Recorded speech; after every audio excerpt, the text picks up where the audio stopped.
Diz assim a palavra do Senhor: no dia seguinte, a multidão que ficara do outro lado do mar notou que ali não havia senão um pequeno barco, e que Jesus não embarcara nele com seus discípulos, tendo estes partido sós.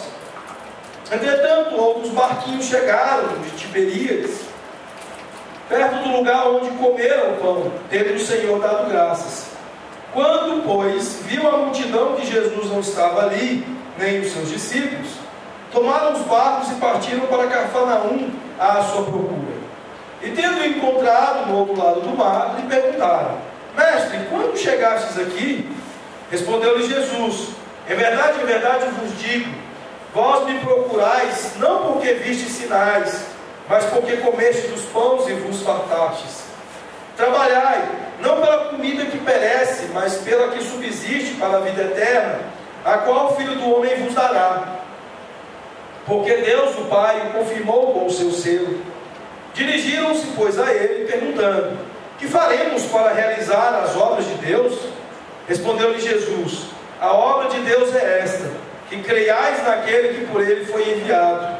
Então lhe disseram eles: que sinal fazes para que o vejamos e creiamos em ti? Quais são os teus feitos? Nossos pais comeram maná no deserto, como está escrito: deu-lhes a comer pão do céu. Replicou-lhe Jesus: em verdade vos digo, não foi Moisés quem vos deu o pão do céu. O verdadeiro pão do céu é meu Pai quem vos dá. Porque o pão de Deus é o que desce do céu e dá a vida ao mundo. Então lhe disseram: Senhor, dá-nos sempre desse pão. Declarou-lhes, pois, Jesus: eu sou o pão da vida. O que vem a mim jamais terá fome, e o que crê em mim jamais terá sede. Porém, eu já vos disse que, embora me tenhais visto, não credes. Todo aquele que o Pai me dá, esse virá a mim, e o que vem a mim, de modo nenhum lançarei fora.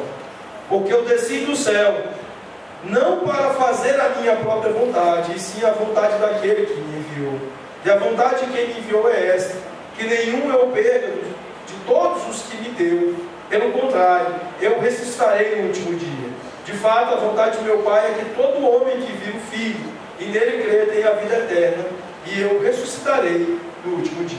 Oremos. Senhor, nosso Deus e nosso Pai, Senhor, nós já lemos a Tua Palavra, que nos edifica, que já comunica graça aos nossos corações.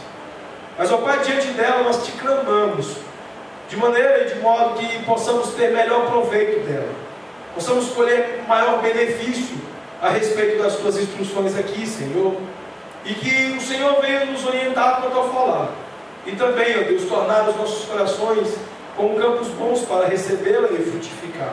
Que haja sinceridade no ouvir, de maneira que possamos assim bem acolher a Tua Palavra para benefício das nossas almas. É o que nós te pedimos no nome do Senhor Jesus. Amém.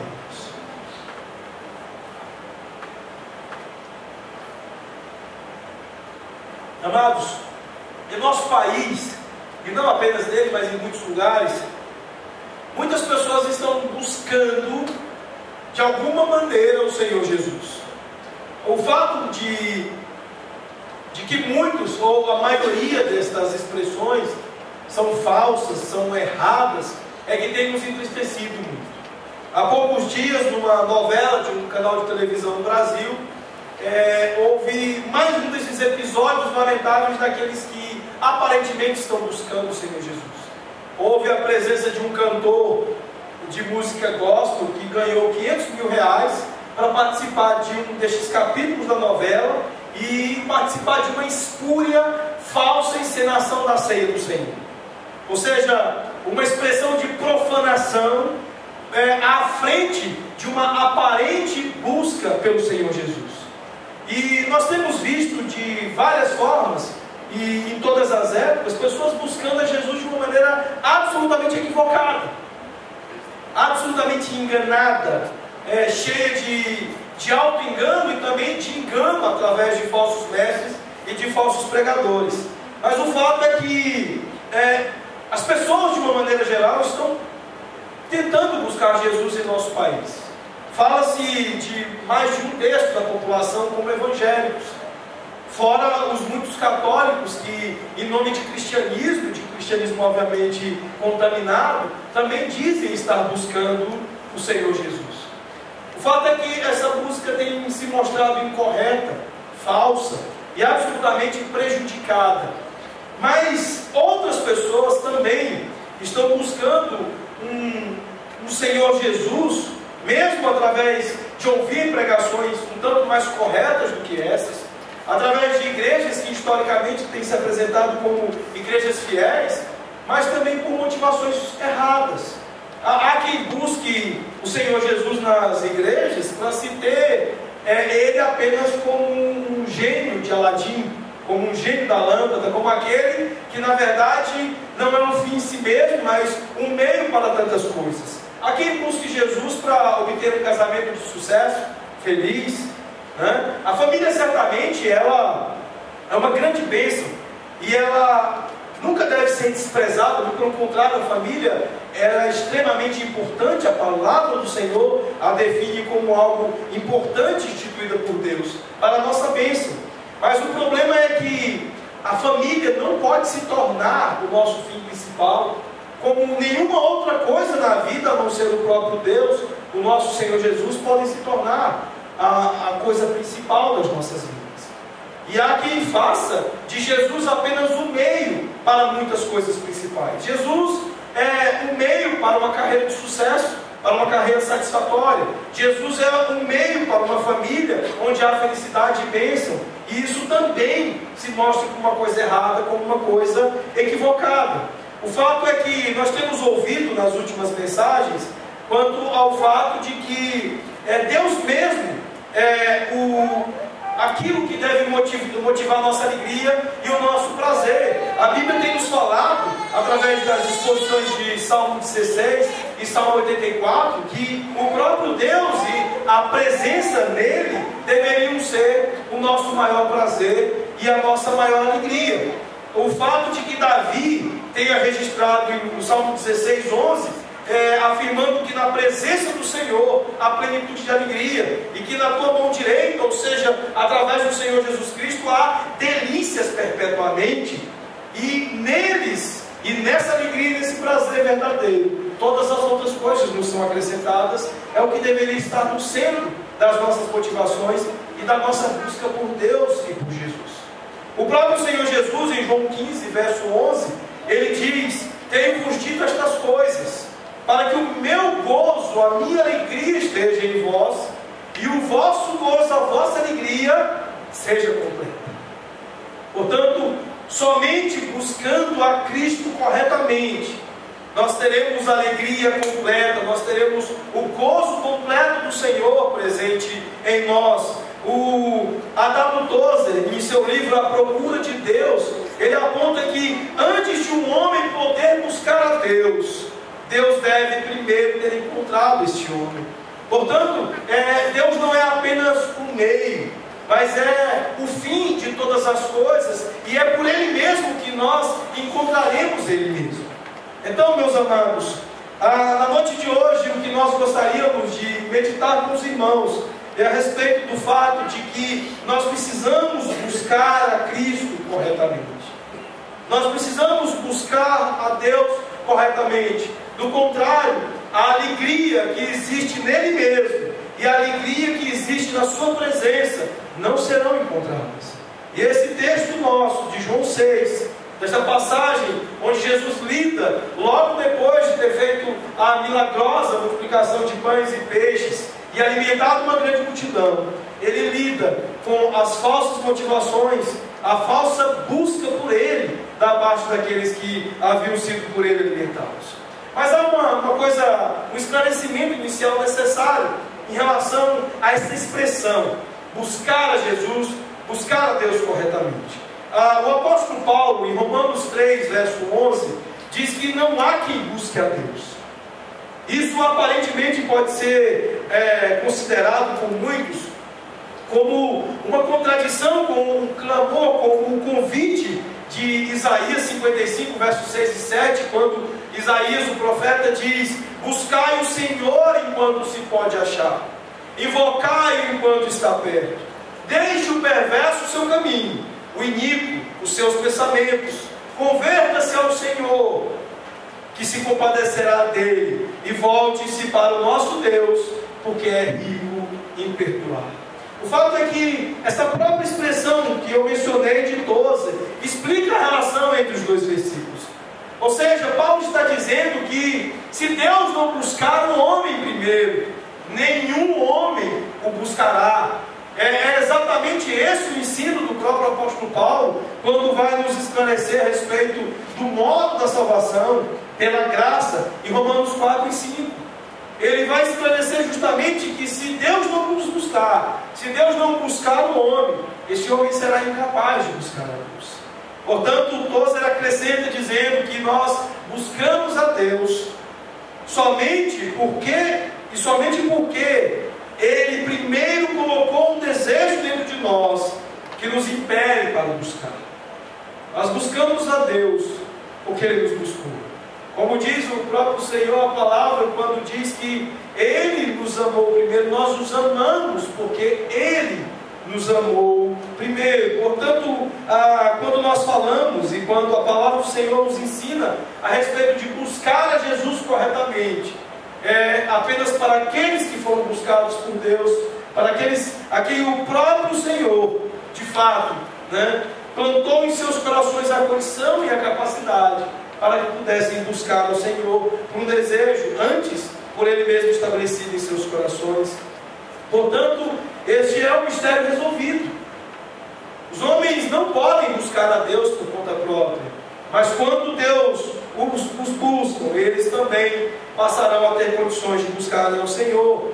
João 6,44, abram comigo lá à frente. João 6,44 é exatamente isso que a palavra do Senhor nos esclarece. Diz: ninguém pode vir a mim se o Pai que me enviou não o trouxer, e eu ressuscitarei no último dia. Então, quando nós usamos a expressão buscar a Jesus corretamente, nós não estamos aqui defendendo algum tipo de autojustiça, algum tipo de iniciativa própria, algum tipo de salvação por obras, ou algum tipo de ideia humanista a respeito da própria salvação, mas apenas reconhecendo que aqueles que são dados pelo Pai ao Filho, aqueles que são buscados primeiramente por Deus, esses serão capazes de buscar a Jesus corretamente. Em Oséias capítulo 6, verso 3, Oséias fala um pouco sobre essa necessidade de buscarmos a Deus, de buscarmos da sua graça e, portanto, assim buscarmos o seu conhecimento para viver uma vida mais agradável ao Senhor. Ele diz: conheçamos e prossigamos em conhecer ao Senhor. Como a alva, a sua vinda é certa, e Ele descerá sobre nós como chuva serôdia que rega a terra. Portanto, há na palavra do Senhor convite para um trabalho, para um esforço, para uma diligente busca de Deus, busca de Cristo corretamente, obviamente. E é sobre isso que nós vamos falar, nos lembrando de que estas mesmas afirmações de Isaías e de Oséias ecoam no sentimento do apóstolo Paulo quando ele escreve aos irmãos de Filipos, dizendo que o conhecimento de Cristo é um grande desejo do seu coração, que ele considera todas as outras coisas como perdas para ganhar, para conseguir mais conhecimento do Senhor Jesus Cristo. E é notável afirmar a importância disso na boca do apóstolo Paulo, porque Paulo já tinha 25 anos que conhecia ao Senhor Jesus quando ele escreve essas palavras. E é significativo dizer que depois de 2 décadas e meia, Paulo ainda tinha o conhecimento de Cristo, e o maior conhecimento de Cristo, como algo pelo qual ele trocaria todas as outras coisas para poder alcançar. Então, meus irmãos, esta busca, este buscar ao nosso Deus, deve ser, portanto, um alvo, e um alvo que deveria ser parte das nossas vidas, com a mesma consciência do apóstolo Paulo, quando ele diz: prossigo para o alvo, para o prêmio da soberana vocação de Deus em Cristo Jesus. Ou seja, em outras palavras, Paulo está dizendo: eu busco a Jesus, e eu estou buscando a Jesus corretamente, para que eu alcance de fato o grande benefício de estar buscando ao meu Senhor. E a pergunta que eu faço para os irmãos é: vocês aqui nesta noite têm buscado a Jesus corretamente? Vocês estão buscando a Jesus de maneira correta, de maneira que estão sendo beneficiados eternamente com essa busca? Como tem sido a atitude de vocês em buscar o Senhor? Alguém disse que a complacência é o inimigo mortal de todo o crescimento espiritual. E muitas vezes os crentes históricos, os chamados tradicionais, têm sido caracterizados por complacência. O mundanismo e a secularização que tem assolado a igreja tem estabelecido justamente a complacência, a falta de busca por Cristo. Com este mesmo sentimento do apóstolo e seguindo as mesmas advertências de Isaías e de Oséias, tem sido caracterizado muito mais pela complacência, pela negligência do que de fato por uma busca consciente e correta do nosso Senhor Jesus. O Tozer continua em seu livro dizendo: aproximem-se de homens e mulheres santos do passado, e você logo sentirá o calor de seu desejo por Deus. Eles plantearam, eles oraram e lutaram e procuraram por Ele dia e noite, a tempo e a fora de tempo, e quando tiveram, quando encontraram, esse foi o achado mais doce para a longa busca que empreenderam. Meus amados, nós somos humilhados pelas biografias não apenas de Paulo e dos autores bíblicos, mas nós somos humilhados pela biografia de homens e mulheres piedosos do passado que buscaram a Jesus corretamente. A Érica está lendo um livro chamado A Conversão, a biografia de uma convertida improvável. A história de uma mulher que era lésbica e que passa a ser hóspede de um pastor durante 2 anos. E dá o testemunho da sua conversão e da sua mudança de vida através desse livro. Um livro riquíssimo, não apenas em termos de relatar a migração de uma vida na iniquidade para uma vida piedosa, mas também um relato doutrinário formidável. A página 149 do livro fala sobre o desejo dela, a paixão dela pelo Cântico dos Salmos, de uma maneira esplendorosa. Eu nunca tinha lido nada de maneira tão acalentadora, tão animadora, quanto a expressão desta mulher, nesta página 149 desse livro. Em outra página, ela faz uma exposição a respeito da natureza do culto, de fazer qualquer pessoa chorar. E é um livro que nos cativa justamente por isso. Por ser uma pessoa que entendeu, tendo sido buscada por Deus, o quanto é importante todos os dias buscar por Ele, como fizeram estes homens e mulheres mencionados por Tozer, que prantearam, que choraram, que rasgaram as suas almas diante de Deus, buscando, desejando mais do que qualquer coisa. Meus irmãos, estes versículos nos apresentam aqui, infelizmente, a expressão desta complacência, ou pior, de pessoas que buscam Jesus de uma forma errada. Se por um lado nós podemos falar aqui de muitos testemunhos gloriosos de pessoas que buscaram Jesus da forma correta, aqui nós estamos diante de um texto que fala de pessoas que tiveram uma grande oportunidade na presença do Senhor, que testemunharam um grande milagre do Senhor, mas que o buscaram de maneira incorreta. Mas observando a forma negativa como estas pessoas aqui buscaram o Senhor Jesus, nós poderemos aprender algumas coisas importantes a respeito da forma positiva de se buscar o Senhor.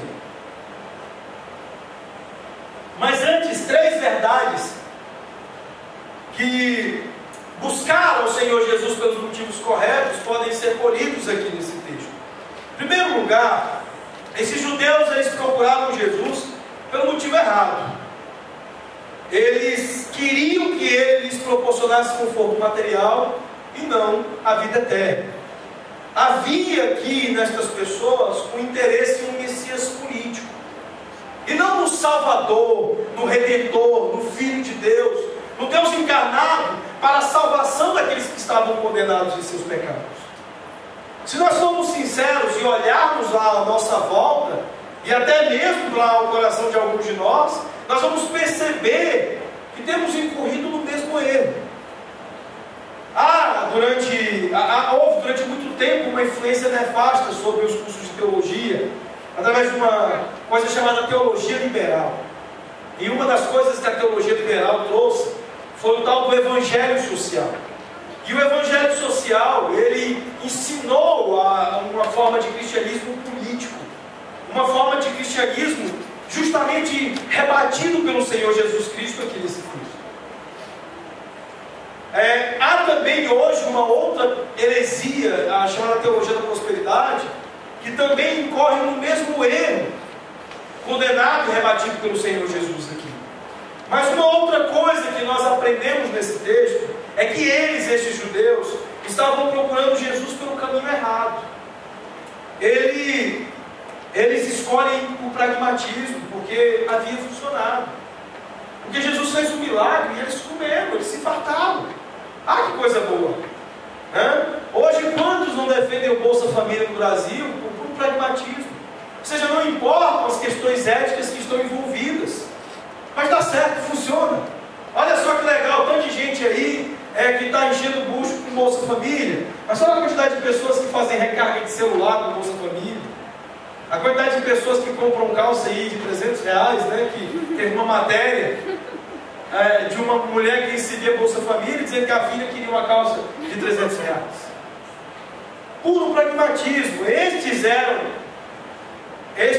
os caminhos buscados por esses judeus. O caminho do pragmatismo, não o caminho da fé, da crença e da confiança no Senhor Jesus. E esses judeus, foram em busca de Jesus como o novo Moisés, a proporcionar-lhes o que eles queriam, mas não com a satisfação do pão da vida que eles poderiam conhecer pessoalmente. Eles falharam, eles erraram, negativamente eles buscaram o Senhor Jesus, porque o fizeram de maneira incorreta. Havia erro no motivo, havia erro no caminho, e havia erro de relacionamento na atitude deles em buscarem o Senhor Jesus nesse texto. Vejamos os primeiros versículos, verso de 22 até 23. O texto começa esclarecendo a dificuldade destas pessoas em entenderem os eventos que fizeram com que Jesus, depois de ter feito o milagre, tenha ido para um lugar diferente do que eles esperavam encontrar a Cristo. Diz aí o verso 22: no dia seguinte, a multidão que ficara do outro lado do mar notou que ali não havia senão um pequeno barco, e que Jesus não embarcara nele com seus discípulos, tendo estes partido sós. Ou seja, Jesus havia ficado para trás, não havia ido com seus discípulos. E eles estavam, então, tomando o pé da situação, se informando, e descobriram esse fato. E no verso 23 diz: entretanto, outros barquinhos chegaram de Tiberíades, perto do lugar onde comeram o pão, tendo o Senhor dado graças. Quando, pois, viu a multidão que Jesus não estava ali, nem os seus discípulos, tomaram os barcos e partiram para Cafarnaum à sua procura. Ou seja, o texto está dizendo que eles não estavam sabendo exatamente onde Jesus estava, sabiam que ele não havia ido com os seus discípulos, mas chegando a alguns barcos que lhes serviram de transporte, foram à cata, foram à busca de Jesus.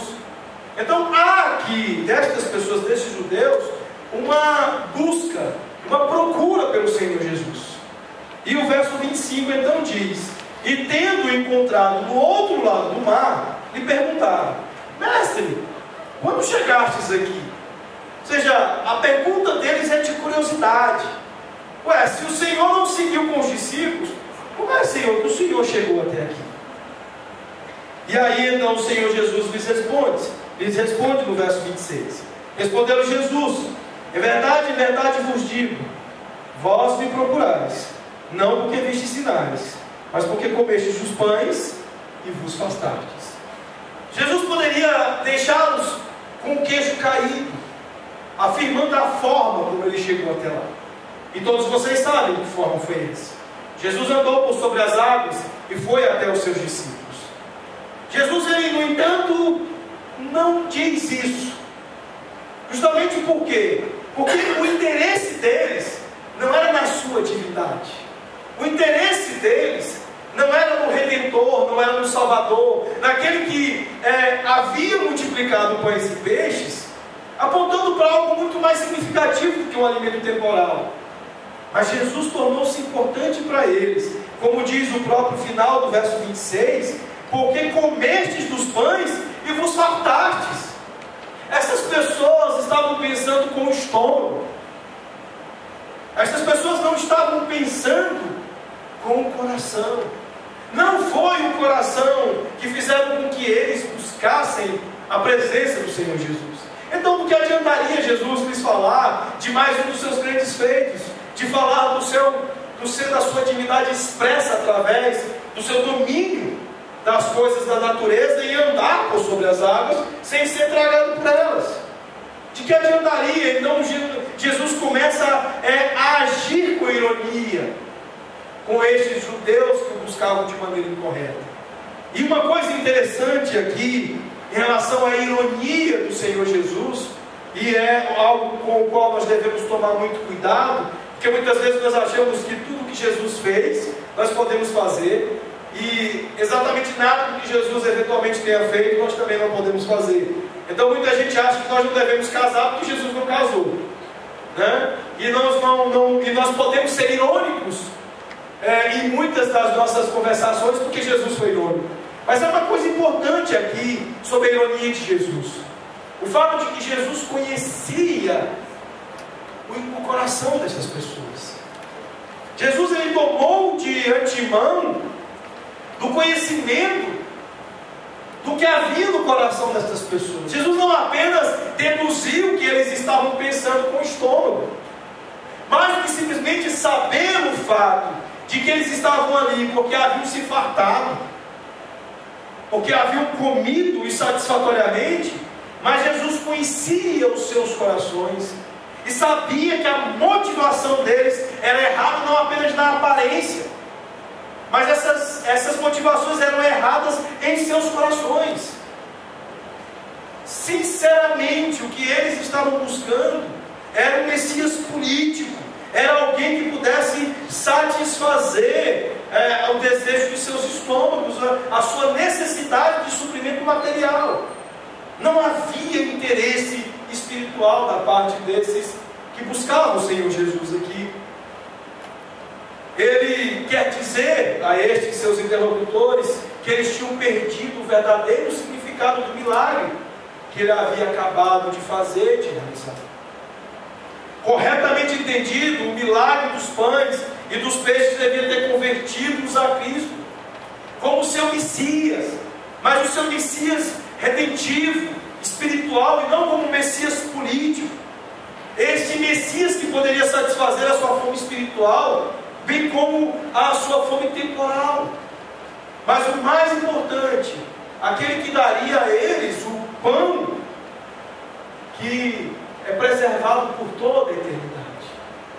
Amados, em vez de ver no pão o sinal, eles tinham visto no sinal somente o pão. Esse é o problema destas pessoas. E esse, creio, é o problema muitas vezes sutil e não muito aparente de muitos de nós. Hoje pela manhã eu perguntei a vocês sobre o conforto mútuo e quantas vezes nós nos confortamos mutuamente nos últimos 30, 60, 90, 120 dias falando-nos a respeito da volta do Senhor Jesus. Isso evidencia a falta de compreensão das coisas eternas. Muitas vezes nós temos nos animado com alguma aparência das coisas eternas, mas muito focados nas coisas temporárias. Quantos de nós têm visto no sinal apenas o pão? Nós celebramos a ceia do Senhor todo o primeiro domingo do mês à noite e todo o terceiro domingo do mês pela manhã. E ao celebrar a ceia do Senhor, nós falamos que devemos fazer isso até que o Senhor venha, falando da sua obra, falando do que Ele fez. Mas quantas vezes nós temos visto apenas o pão e apenas o vinho? Nós temos buscado o Senhor Jesus. Mas será que temos buscado o Senhor Jesus corretamente? Aqui Jesus ironicamente confronta esses seus ouvintes, não por falta de amor, mas por amor. Ele sabia a necessidade que eles tinham de serem confrontados, e sabia que mesmo que doesse, a deliberação do Senhor não era os machucar, mas fazê-los entender. E estes homens que queriam seus estômagos cheios e que não estavam de fato buscando as coisas eternas, são tratados aqui pelo Senhor Jesus no sentido de compreenderem que a motivação dos seus corações estava errada. E aí Deus pergunta para você também esta noite: por que você está aqui? O que te faz vir aqui? O que te faz sentar numa cadeira ou numa beira de sua cama e orar ao Senhor? O que te faz buscar a Deus? Estômago? Família? Emprego? Ou o pão que jamais perecerá? Ou aquilo que o apóstolo Paulo disse, que ele perderia todas as demais coisas para poder alcançar? Essa também tem que ser a avaliação quanto às nossas motivações. Jesus os confronta: vocês estão me buscando aqui, mas só porque vocês se fartaram. Hoje, eu sei que aqui entre nós seria muito simples e muito fácil chutar e bater a teologia da prosperidade. Seria mesmo que bater em cachorro morto. Porque eu creio firmemente, conhecendo cada um de vocês, que nenhum de vocês dá gostinho para essa heresia. Mas ao mesmo tempo eu não posso descuidar-me do fato de que eu e você, nós precisamos o tempo todo avaliar as nossas motivações quanto a coisas mais sutis, quanto a enganos mais perigosos, de muitas vezes acharmos que estamos buscando pela coisa correta, pela motivação correta, e não estamos. Quantas vezes nos inscrevemos para um seminário, uma conferência, apenas para ser aquilo que eu falei pela manhã, ser mais sabido e poder demonstrar sabedoria? Por que você lê um livro teológico? Por que você participa de um evento desses? Para que você faz qualquer coisa dentre as coisas que você diz serem empreendimentos para uma vida piedosa? É para de fato obter aquilo que Paulo diz, que perderia todas as demais coisas para alcançar? Eu lamentavelmente, ontem eu tive uma conversa com um advogado, irmão nosso lá do Mato Grosso, gente boníssima, acabou zangado. Pensa num sujeito bravo. Eu falei: rapaz, e olha que eu me achava bravinho, né? Ricardo Mamedes, pessoa boníssima, um irmão que eu tenho muita vontade de conhecer pessoalmente, amigo do pastor Esli, inclusive ele se hospedou há poucos dias na casa dele. E nós conversávamos justamente sobre isso, sobre o quanto, principalmente, não digo apenas os neopentecostais, mas os reformados brasileiros, precisam colocar-se na presença de Deus para ver os seus corações sondados, averiguados por Deus quanto às suas motivações. Por que eu estudo teologia reformada? Por que eu estou lendo tantos livros? Por que eu vou a tantas conferências? Para ser sabido no Facebook? Para ser sabido e humilhar outras pessoas? Para sair por aí demonstrando sabença e querendo ser mais bonito que os outros?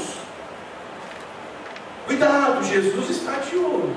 Ele não apenas estava atento aos corações desses judeus que tiveram no sinal apenas o pão, mas Ele está de olho em nós, para saber o quanto da nossa teologia reformada de fato é vida ou apenas sabedoria.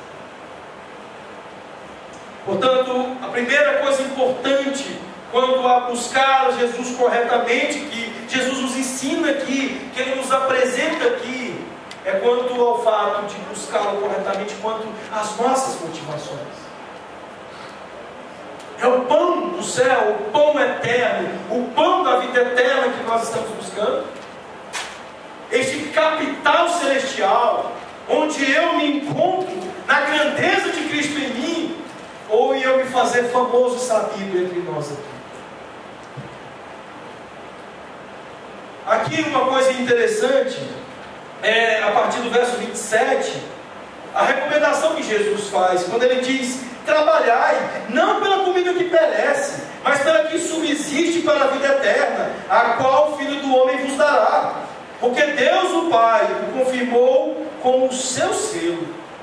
Algumas coisas importantes. Em primeiro lugar, Jesus não está dizendo que nós devemos ser preguiçosos e não trabalhar. Ele não está falando isso aqui.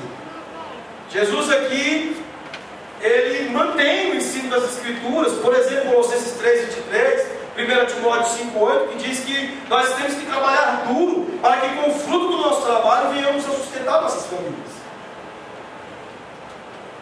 Ele está dizendo apenas que esse trabalho não pode sobrepujar o trabalho que produz, que alcança o pão eterno. Ele disse: vocês trabalham duro para comer arroz e feijão, para se vestirem, para fazerem as coisas que vocês fazem.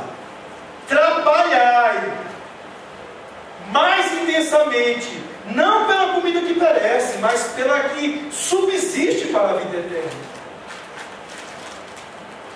Cristo está nos estimulando a gastar mais força com aquilo que produz capital celestial do que aquilo que produz capital temporal. Meus amados, em Marcos 8:36, nós encontramos a explicação para isso. A palavra de Deus diz que aproveita o homem ganhar o mundo inteiro e perder a sua alma. O que adianta você trabalhar tanto e duro para conseguir as coisas aqui, ser tão bem sucedido aqui, para depois padecer toda a eternidade no inferno? É muito simples que há uma escala de prioridades, há uma escala de importância com relação ao nosso trabalho duro e nosso esforço. É piedoso trabalhar duro de maneira temporal e para obter o sustento temporal. Mas nos é exigido trabalhar ainda mais duro para alcançar as coisas do alto. E aí você mais uma vez está dizendo: o pastor está flertando com o arminianismo. Nossa, como o pastor está flertando com... Primeiro ele fala em buscar Jesus, buscar Deus. Já expliquei. E agora vem falar em trabalhar duro, em se esforçar. Pastor, isso é legalismo. Não, não é. Jesus aqui está falando de um esforço, de um trabalho que Ele mesmo supre. Nós não podemos esquecermos daquilo que o próprio apóstolo Paulo disse, que Deus opera em nós tanto o querer quanto o realizar. Deus trabalha duro e Ele faz o seu povo trabalhar duro, e não apenas nas coisas criadas por Ele, mas no seu reino e nas coisas que estão em primeiro lugar em relação às coisas criadas. Se nós trabalhamos duro no jardim, devemos trabalhar ainda mais duro nas coisas espirituais, porque é assim que Deus também procede, e é Ele mesmo quem assim nos conduz. Em Lucas 13:24, o próprio Senhor Jesus vai usar da linguagem de esforço também, quando Ele diz: esforçai-vos por entrar pela porta estreita. E Ele não está sendo arminiano aqui. Ele está dizendo que a maneira como Ele nos conduz nessa sua graça, nesta sua salvação gratuita, é de produzir esforço em nós. Não é fácil, e Ele quis fazer assim. Jesus poderia nos dar toda a força que precisávamos no estalar de dedos. Ele poderia fazer-nos santos, não apenas em posição, mas tirando-nos da necessidade de um processo de santificação no estalar de dedos. Não piscar de olhos, mas quis Ele nos fazer trabalhar. Este é o seu método de graça. A sua graça opera nos nossos corações, fazendo-nos trabalhar. Ele faz com que, por exemplo, haja em nós a expressão de Mateus 11:12, quando a palavra do Senhor diz, desde os dias de João Batista até agora, o reino dos céus é tomado por esforço, e os que se esforçam se apoderam dele. Meus irmãos, há um grande esforço envolvido em lutar, em tomar o reino por força. Não é brincadeira a vida que temos envolvida em nós com relação a buscarmos corretamente o Senhor Jesus. O que significa trabalhar duramente, tomar por esforço o reino dos céus? O J.C. Ryle, comentando esse texto, ele nos dá uma boa dica, algo que realmente nos ajuda muito a entender isso aqui.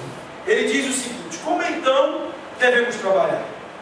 Existe apenas uma resposta. Devemos nos esforçar a fim de utilizar todos os meios designados por Ele. Precisamos ler nossas Bíblias como quem procura um tesouro escondido.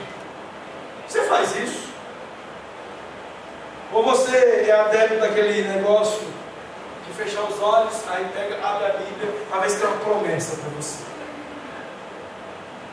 Ler a Bíblia é um trabalho pesado. É como cavar um terreno à procura de tesouro. Quantos aqui já cavaram um terreno procurando alguma coisa? E alguma coisa que você não tinha nem ideia onde pudesse estar. Você consegue imaginar isso?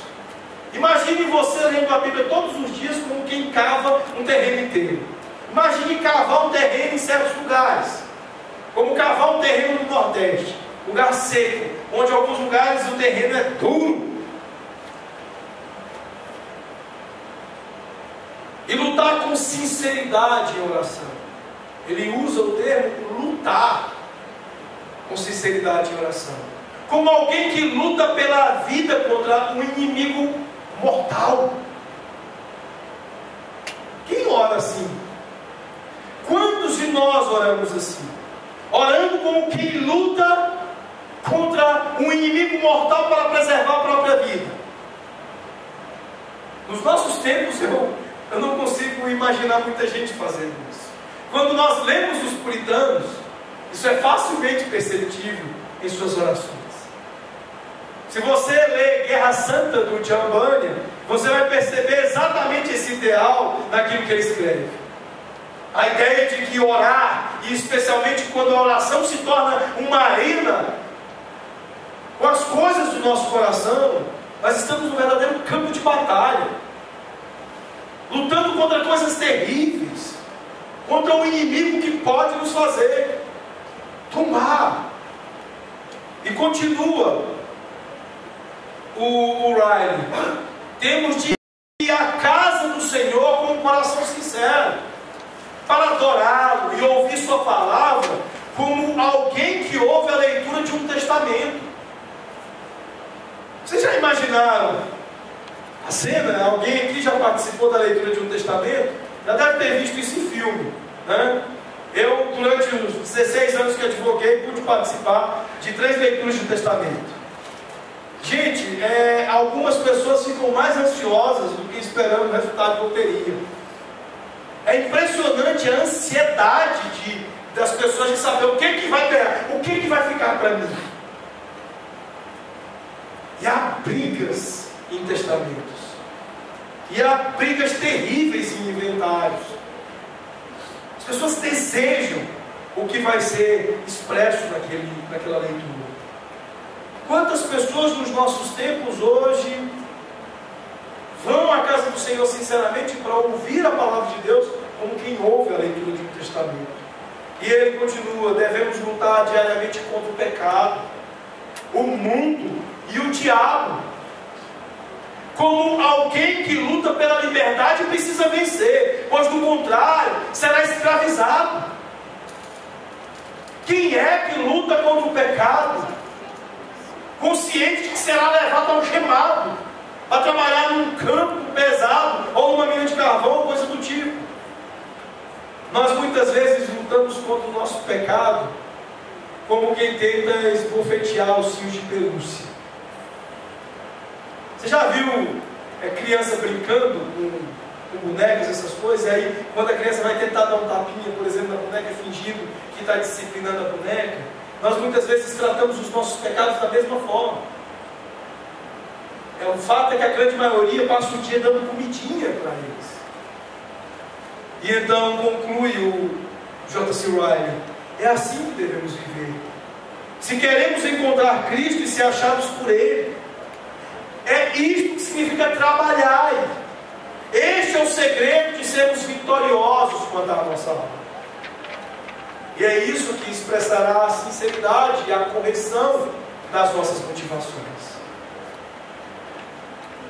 Riley está apontando todos os seus conselhos para pessoas vivas. E certamente fala muito a pessoas complacentes e negligentes. Mas não tem nenhum significado para pessoas mortas. Somente aqueles que verdadeiramente foram buscados por Deus, que foram regenerados, serão capazes pela própria força e suprimento da graça de Deus de fazer todas essas coisas.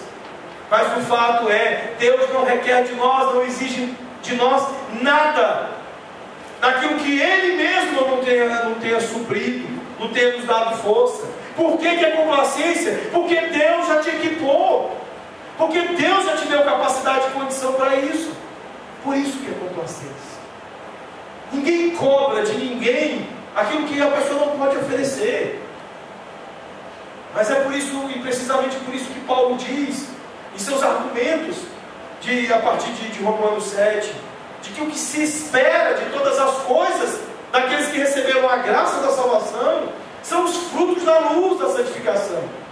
O fato de que, se não somos mortos e escravos do pecado, então somos escravos de Cristo. O que se espera de um escravo de Cristo é tamanha dedicação, é tamanho trabalho.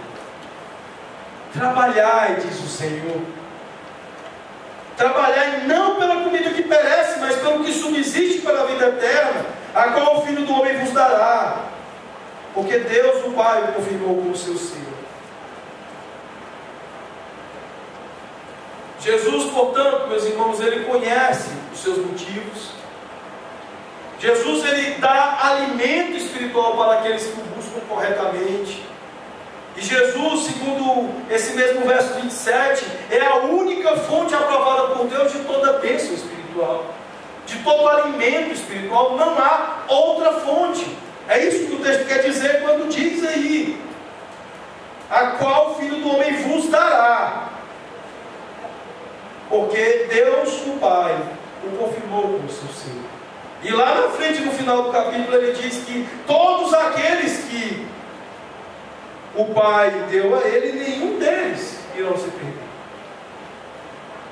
Porque é Ele quem supre, é Ele quem nos fortalece nesse sentido. O J. Carson, ele explica isso dizendo que a ideia é que Deus tem certificado o Filho como seu próprio agente, autorizando-o como o único que pode conceder esta comida, este alimento. Portanto, não devemos ceder a qualquer ensinamento falso que diminua a plena divindade de Cristo, inclusive de nos conduzir em nossas motivações e nesse trabalho tão pesado, tão forte, tão sério.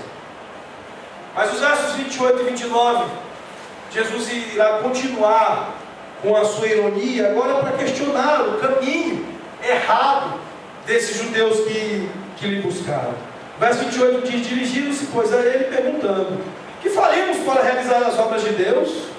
Respondeu-lhe Jesus: a obra de Deus é esta, que creiais naquele que por ele foi enviado. Ou seja, eles estão interessados no trabalho, mas o mais básico aqui eles não conseguem apresentar, eles não conseguem crer. E Jesus, ironicamente, é lógico que o trabalhar por esta comida, nos envolve muito mais coisas. Mas o que Jesus está falando aqui é: comece pelo começo, faça o básico, façam o necessário que vocês não são capazes de fazer.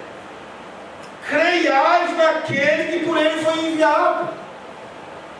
Creiam. Por quê? Porque esses judeus, assim como a maioria das religiões do nosso tempo, e não apenas o catolicismo, mas os humanistas, vão defender a salvação pelas obras. Porque a grande tendência do ser humano é querer resolver o seu próprio problema com Deus, e não depender dele. Portanto, eles indagam a respeito de algo, sem estar preocupados, e sem demonstrar de fato aquilo para o qual eles estão se mostrando incompetentes, incapazes, que é de crer no Senhor Jesus.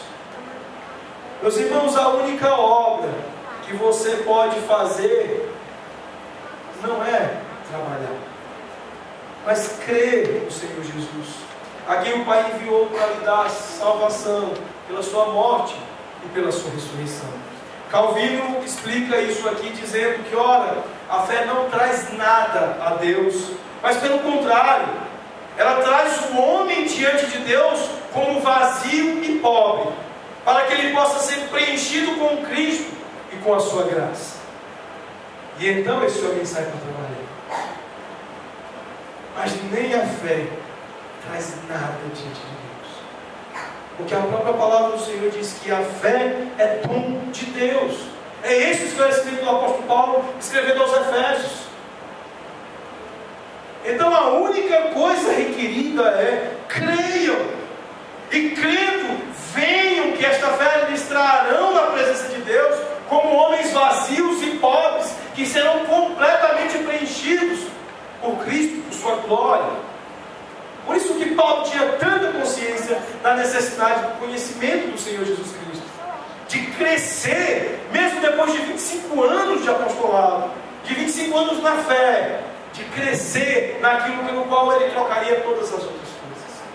Se há uma coisa que desencanta, certamente o Senhor Jesus Cristo, são crentes de uma certa idade, que quando desafiados a conhecerem mais dele, dizem: não, eu já estou velho, eu já estudei o que eu estudar da Bíblia, eu já sei o que eu preciso saber, não preciso conhecer mais não. Há algumas pessoas mais velhas dentre os crentes das nossas igrejas, que você os convida para algum curso, para estudar as Escrituras, e a impressão que se tem é que eles acham que tudo que precisavam estudar e aprender, já aprenderam. Há crentes que quando você começa a ensinar doutrina nas igrejas, a reação deles é: para que isso? Basta Cristo, para que doutrina?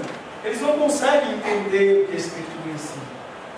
Paulo diz que troca todas as coisas por continuar crescendo, crescendo, crescendo, e crescendo, e crescendo mais e mais no conhecimento do Senhor Jesus.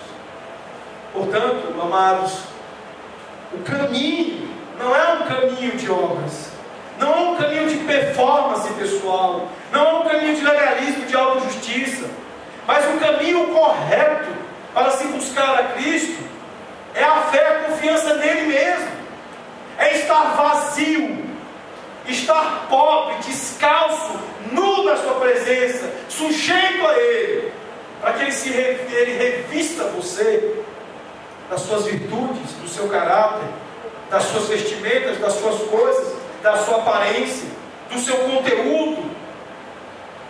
É para que Ele nos preencha, de maneira que aí sim seremos capazes de trabalhar. E aí será assim. Quanto mais tivermos, vocês lembram do Salmo 84, quanto mais vivemos e usufruímos da presença de Deus, mais isso promove desejo de estar na presença de Deus. E quanto mais conhecemos do Senhor Jesus, e quanto mais trabalhamos no Senhor Jesus, mais queremos. Como disse, eu não me lembro agora se foi o Brian, acho que foi o Brian. Ele disse que depois de buscar por tantos anos, quando nós encontramos, achamos, essa é a coisa mais doce, na qual nós queremos continuar ainda em longa caminhada, e por toda a eternidade. Portanto, meus irmãos, quantos trabalhos você tem que adicionar à sua fé para ser salvo? A Bíblia é clara em dizer que aqueles que são salvos são somente pela fé em Cristo Jesus, mas que sempre produz boas obras. Elas não são a causa da nossa salvação, elas são o resultado, a evidência da nossa salvação. A salvação e a fé são produzidas em nós por Cristo sozinho. Como Paulo disse em Romanos 4, 4 e 5, ele diz: ora, ao que trabalha, o salário não é considerado como favor, e sim como dívida. Mas ao que não trabalha, porém crê naquele que justifica o ímpio, a sua fé lhe é atribuída como justiça. E é isso que faz com que nós possamos comparecer de maneira a andarmos no caminho correto que busca corretamente ao Senhor Jesus. Uma coisa interessante sobre o fato de nós queremos adicionar trabalhos nossos à operação do Senhor Jesus Cristo, essa operação graciosa, nos faz lembrar de algumas coisas curiosas e ao mesmo tempo ridículas, né? Essa semana mesmo, uma prima minha me ligou para que eu pudesse ajudá-la a avaliar o trabalho do advogado. Só que ela começou a fazer perguntas técnicas demais. Eu falei: peraí, fulano, você na verdade está querendo atuar no processo. Você construiu um advogado, você contratou um advogado, deixa ele trabalhar. Você está pagando para que ele faça um processo para você. Você não está pagando para que ele lhe seja por faculdade de direito. Há uma diferença muito grande. Há clientes na advocacia que querem, em nome de acompanhar o processo, aprender a fazer processo. Vocês todos devem já terem voado de avião por aí. Vocês entram no avião, confiam tanto na máquina quanto em quem conduz a máquina. Algum de vocês, com o pouco conhecimento de aviação que tem, por falta de confiança, já tentou entrar no cockpit de um avião, de uma dessas aeronaves, e por medo, dar uma forcinha, uma ajudinha? Imagina, Igor, você lá, viajando para Natal, aí, rapaz, eu não confio nessa de jeito nenhum. Nem nesse piloto que está aí, sei quem ele é, vou lá para dentro do cockpit e vou dar uma mãozinha. Chega lá, vira o piloto, onde é que eu sento aqui? Para que servem esses botões todos aqui? E aí você, com toda a sua ignorância, toda a sua incompetência e incapacidade, quer dar uma forcinha para ajudar quem está ali para fazer o que sabe, a não fazer mal feito. Agora, isso já é uma cena, no mínimo, curiosa, nessa situação. Agora você imagina você tentar adicionar trabalhos àquilo que Cristo faz. Se isso já é ridículo, como é que nós chamamos a tentativa do homem de adicionar trabalhos ao que Cristo faz? Não dá, meus irmãos, para comparar. Eu fico imaginando um paciente que vai ser operado de câncer, vira para o médico: doutor, eu quero que o senhor deixe o meu braço direito livre e a minha mente consciente, o resto o senhor pode apagar, porque eu quero lhe ajudar na cirurgia. Imagina a cena patética, para dizer o mínimo, né? Não é disso que nós estamos falando quando lá atrás nós falamos sobre a questão de trabalhar como uma expressão da nossa motivação sincera. O fato é que há uma linha tênue entre nós trabalharmos numa compreensão do suprimento da graça do Senhor e nós queremos trabalhar como forma de adicionar trabalhos à nossa salvação, o que nos conduzirá ao caminho errado para a busca do Senhor Jesus Cristo. Portanto, cuidado. Crê no Senhor Jesus e serás salvos. É isso que te basta. Atos 16, 31. Não há nada mais importante para buscar na vida do que buscar Jesus e a vida eterna que Ele pode nos dar. Mas todo o trabalho Ele que faz, inclusive o trabalho que nós fazemos nele. Lembrem do texto que abriu o nosso culto, João 1, 5. Nele todas as coisas subsistem. Portanto, quando alguém te perguntar: meu irmão, por que você ora tanto? Por que você chora, luta como se estivesse lutando com um inimigo mortal que pode lhe tirar a vida? Cristo faz isso. Porque assim Cristo me conduz. E finalmente, nos versos 30 e 36, diz o texto: então lhes disseram eles: que sinal fazes, para que vejamos e creiamos em ti? Quais são os teus feitos? Nossos pais comeram maná no deserto, como está escrito: dou-lhes a comer pão do céu. E aí então estes atrevidos e interlocutores de Jesus começam a compará-lo com Moisés. Ou seja, a relação já não é também correta, já não é boa. Porque não obstante o versículo começar com uma pergunta, né? No sentido de que Jesus realmente a possa responder, eles colocam em dúvida os feitos de Jesus aqui comparados com os feitos de Moisés. Jesus alimentou uma nação inteira por 40 anos no deserto. E Jesus havia alimentado uma multidão por um dia. E então eles começam a comparar. Continuam no seu erro. Replicou-lhe Jesus: em verdade vos digo, não foi Moisés quem vos deu o pão do céu. O verdadeiro pão do céu é meu Pai quem vos dá. Então Jesus deixa claro que, olha, Moisés de fato alimentou uma nação inteira por 40 anos. Mas foi meu Pai quem fez isso. Foi Deus que fez isso, não foi Moisés. Então lhe disseram, e aí vem, digamos assim, a falta de seriedade desses interlocutores, dizendo: Senhor, dá-nos sempre desse pão. Você pode estar pensando assim: Senhor, poxa, esse povo está virando crente, né? Aqui o Senhor é o mesmo que nós usamos nos nossos tratamentos de pessoas mais velhas, de pessoas com posição de autoridade mais elevada. Mas aqui não significa que eles estejam se submetendo a Jesus como o Senhor das suas vidas. Continua o erro de tratar Jesus como Messias político. A motivação estava errada, mas a relação também está errada. Porque eles veem Jesus, tratam Jesus e se relacionam com Jesus, não com quem Ele é, mas como uma mera autoridade temporal que pode dar comida para eles, que pode satisfazer-lhes os seus estômagos. Portanto, meus irmãos, é preciso procurar Jesus através do relacionamento correto, através de uma fome dele para satisfazer as nossas almas. E eles não fizeram isso, eles não entenderam isso. As suas motivações estavam erradas, o seu caminho estava errado, não pela fé, mas por obras, e também o seu relacionamento com Jesus estava errado. Os versos 32 e 33, então Jesus esclarece, ele diz no 33, porque o pão de Deus é o que desce do céu e dá vida ao mundo.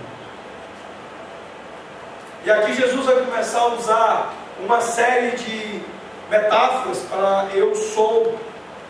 Ele vai fazer isso depois de vários textos aqui no livro de João, para afirmar a sua condição divina diante deles, a sua condição como Senhor diante deles, e a distinção entre o pão representado por ele, do pão servido à nação de Israel por 40 anos no deserto. Aquele pão apenas alimentou aquele povo de maneira temporal, enquanto Jesus é o pão do céu, o verdadeiro pão do céu, e o pão que dá vida ao mundo. Eles não estavam reconhecendo Jesus como Senhor, e Jesus então nos adverte. Jesus então deixa claro: eu sou. Eu sou. Verso 34, então lhe disseram: Senhor, dá-nos sempre desse pão. E Jesus mais uma vez os responde. Declarou-lhes, pois, Jesus: eu sou o pão da vida. O que vem a mim jamais terá fome, e o que crê em mim jamais terá sede. Porém, eu já vos disse que, embora me tenhais visto, não credes. Porque eles continuavam vendo no sinal apenas o pão. Eles não entendiam o que Jesus quis dizer com eu sou o pão da vida. Nós também precisamos avaliar a maneira como temos nos relacionado com o Senhor Jesus. Jesus de fato é o que é para nós. Jesus de fato é o Senhor das nossas vidas. Aqui nesse texto há um paralelo consistente e necessário. Vir para Jesus é crer em Jesus. Confiar nele de todo o coração, com a motivação correta, no caminho correto e na relação correta. Não adianta vir a Jesus se você não crê em Jesus. Porém, eu já vos disse que, embora me tenhais visto, não credes. Meus irmãos, não basta estar na presença do povo de Deus, não basta estar no meio do povo de Deus, não basta estar na igreja, não basta tomar parte do culto da igreja. É necessário crer verdadeiramente em Jesus. Você crê? Se você crê verdadeiramente, então você está numa relação correta com Cristo. Se não, não há essa relação. Você está buscando a Cristo incorretamente. Portanto, meus irmãos, é assim que nós concluímos. Que você clame a Deus para abrir seus olhos para a sua maior necessidade. Que você venha para Jesus e que você tenha fome dele como pão caindo dos céus para a salvação de todo o que crê. E não apenas como um meio para as tantas coisas que temos nas nossas vidas. E Ele possa olhar os nossos corações e, na nossa busca por Ele, sermos achados com a motivação correta, sermos achados no caminho da fé correto e sermos encontrados numa relação correta com Ele. Que Deus os abençoe. Nós vamos nos colocar de pé e vamos cantar ao nosso Deus o Salmo 70.